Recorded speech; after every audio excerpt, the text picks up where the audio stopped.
ఇప్పటికే చైనాలో కార్ల తయారీ అంతా కూడా రోబోస్ ద్వారానే తయారవుతుంది. అట్లాగే అక్కడ ఏది ఒక్క బిడ్డే సంతానం వలన ఏళ్ల తరబడి అయ్యేటప్పటికి ఇప్పుడు అక్కడ వృద్ధులు పెరిగిపోయారు.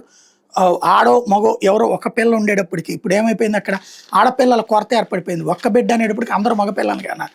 దాంతో ఆడపిల్లల కొరత ఏర్పడిపోయి ఇప్పుడు ఆడపిల్లలు ఏంటంటే మగపిల్లలు పెళ్ళయ్యాక అత్తారింటికి వచ్చేయాలి అంటే ఇల్లరికం అన్నటువంటి కాన్సెప్టే తీసుకొచ్చారు. అలాంటి సిచ్యుయేషన్తో ఏది సొంత ఇళ్ళకి దూరం అయిపోయారు అబ్బాయిలు. అలాంటి స్థితిలో ఇంతవరకు ఆ బిడ్డల్ని పోషించుకున్న తల్లిదండ్రులు వృద్ధాప్యంలో తోడు నిలబడే పరిస్థితి లేదు. అందుకని హ్యూమనాయిడ్ రోబోస్ మీద విపరీతమైనటువంటి డిమాండ్ ఉంటుంది చైనాలో. దానికి 5 లక్షలు 6 లక్షల్లో భారతీయ రూపాయల్లో వచ్చే ప్రయత్నం చేస్తున్నారు.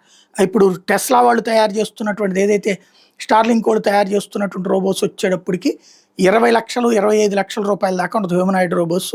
ఏం కావాలంటే అది చేసి పెడతాయి.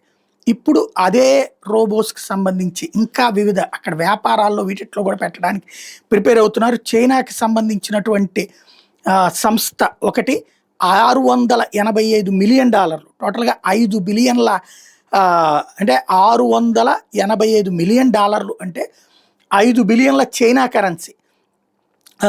షాహువా intelligent controls for Optimus linear actuators అనేటటువంటి సంస్థ ఆర్డర్ ఇచ్చింది.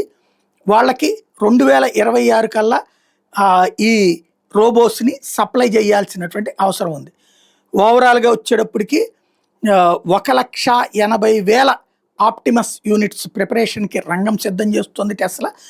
అర్జెంట్ కమిట్మెంట్స్ ఎక్కువైపోయినాయి అన్నటువంటి చెప్పుకొస్తుంది.